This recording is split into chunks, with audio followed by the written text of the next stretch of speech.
আমি বিগত কেইবেলি দৰে আমিও এইবেলি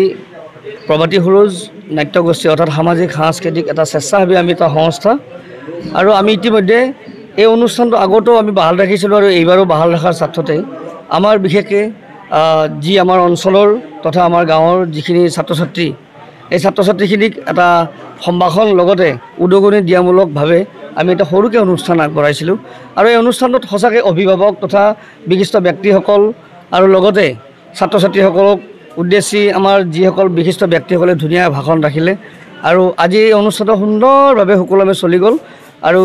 এই অনুষ্ঠানত আমাৰ উদ্যোক্তাসকলৰ বিশেষকৈ আমাৰ অনুষ্ঠানটোৰ সহযোগিতা গোটেইখিনিৰ আমাৰ সদস্যসকলৰ যি পূৰ্ণ সহযোগিতা সকলোৱে ব্যস্তৰ মাজত থাকে যান্ত্ৰিক জগতত আজিকালি ব্যস্ত কিন্তু তাৰ মাজেদিও সকলোৱে সহযোগিতা কৰি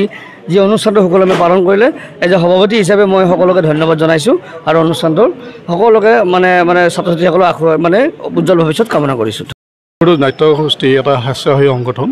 এওঁলোকে প্ৰতি বছৰে হাইস্কুল শিক্ষান্ত পৰীক্ষাত উত্তীৰ্ণ হোৱা ব্যক্তিসকলক ছাত্ৰ ছাত্ৰীসকলক সম্বোধনা কৰি আহিছে। এই ক্ষেত্ৰত আমাৰ গাঁও উন্নয়ন সমিতিৰ লগতে আমি বিশিষ্ট ব্যক্তিসকলে সহযোগ কৰি আহিছোঁ আৰু ছাত্ৰ ছাত্ৰীসকলে যাতে ভৱিষ্যতে এজন সুনাগৰিক হৈ এজন সামাজিক দায়বদ্ধ ব্যক্তি হিচাপে পৰিচয় দি নিজৰ জীৱনত সফল হ'ব পাৰে সেয়ে উদ্দেশ্য। গতিকে প্ৰভাতী সৰোজ নাট্যগোষ্ঠীক মই আন্তৰিক অভিনন্দন জনাইছোঁ। প্ৰতি বছৰে যাতে ছাত্ৰ ছাত্ৰীসকলৰ উদ্দেশ্যে অনুষ্ঠানটো অনুষ্ঠিত কৰি আহে আমি শুভকামনা জ্ঞাপন কৰিছোঁ।